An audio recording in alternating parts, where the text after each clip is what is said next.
Hey guys, thank you so much for tuning in. So, today we are going to be reviewing the Sam Raimi Spider-Man films, starting with Spider-Man 1, and who better to do it than me, Spider-Man?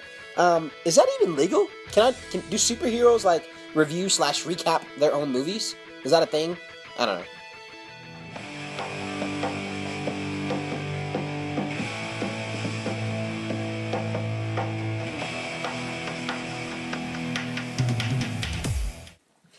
Anywho, so once again, guys, thanks for tuning in. So let's start with Spider-Man 1. Now, this movie is special, especially if you are a 90s kid. This is like all that you knew as far as like a live, version of Spider-Man being on the movie screen. So, all we knew as kids was the animated Spider-Man, cartoon series, which, premiered on Fox Kids, which was awesome, and that I love that cartoon. Definitely one of the pinnacle cartoons, I would say, from my childhood, as I look back. And then, that's all we knew. And then going into the film, this was a lot of pressure, a lot of, history being made, especially for the comic book lovers and the movie goers.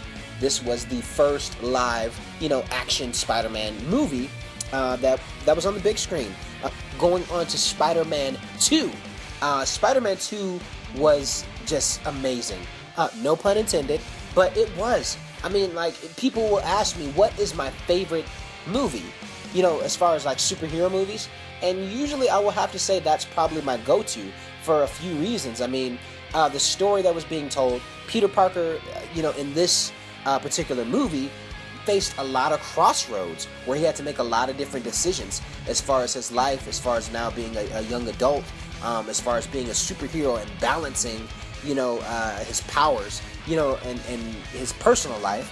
And then, on top of that, in this film, we see, he's losing his powers and trying to really figure out who he is. So he's, facing all these identity things. And it, spoke a lot to, young people. And a lot of people could relate to that, which I thought was just fantastic. Seeing other characters brought to life, such as Dr. Octopus, that was huge. And when I first seen the trailer for this movie, it definitely had a darker tone to it, which was exciting, for for the second installment to a series. It definitely got you excited for it, and I think that movie definitely, carried its way through very well, and spoke to the fans and really appealed to the fans as well. And so I think that's what made such huge expectations for the third installment. So, oh boy, I guess we gotta go ahead and talk about that one. So, without further ado, let's talk about Spider-Man 3. I know. Talking about Spider-Man 3 is like almost talking about X-Men Origins Wolverine. You just don't mention the two. But, since we're reviewing slash recapping a series, we gotta talk about it. So, I know I'm not trying to uncover any old scars or any old wounds, but one thing I will have to say, I did like the symbiote and seeing the black suit. I think that was a fantastic, element to this movie. That was something I was, super excited for, because, we never seen that in any of the films, prior, or, all we knew was the cartoon series. So this was, the first time that we were able to see this live action. What I do feel like they should have done, in my opinion, just in good old Spidey's opinion, I feel like they should have made Venom to be the main villain in this movie. They could have took out Sandman and all that other crazy shenanigans and just made Venom be the main villain and made him a little bit bigger and so on and so forth. Maybe even recast Eddie Brock. I don't know. But that's just my thoughts on that. And the music was a little bit different, it definitely opened the same way fairly. The responsibility theme wasn't in this movie as much as I would have liked it to be.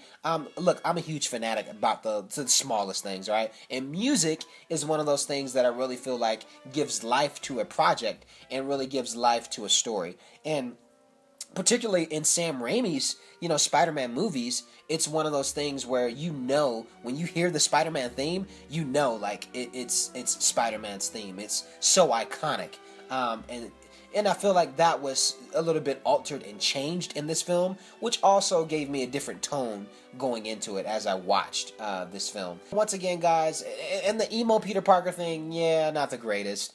We all get that. But overall, I have to say I love the responsibility aspect and the why Peter Parker became Spider-Man in this story. I really do dig it and I love it. And overall, as a series, I did enjoy it. Even though that third one, gave me some heartache. I will say that. But hey, that's movies for you. But anyway, hey guys, once again, you guys are awesome. Thank you so much for just taking this small time to recap and look back on some of the most awesome movies that we've seen ever, with my face in it. Because, I really do have a pretty cool face. The red and blue. It's just, you can't get over it, right? And the big old white eyes. But anywho, guys, thank you for tuning in. And I have to give props to the new Spider-Man, Tom Holland. I think he has done a great job. If you've seen the new trailer, I mean, you guys have to be just as excited as I am. I don't have the moving eyes on my costume, but he is doing fantastic, and I cannot wait to see what they continue to do with Spider-Man in the Marvel Cinematic Universe. It's going to be amazing. Once again, no pun intended.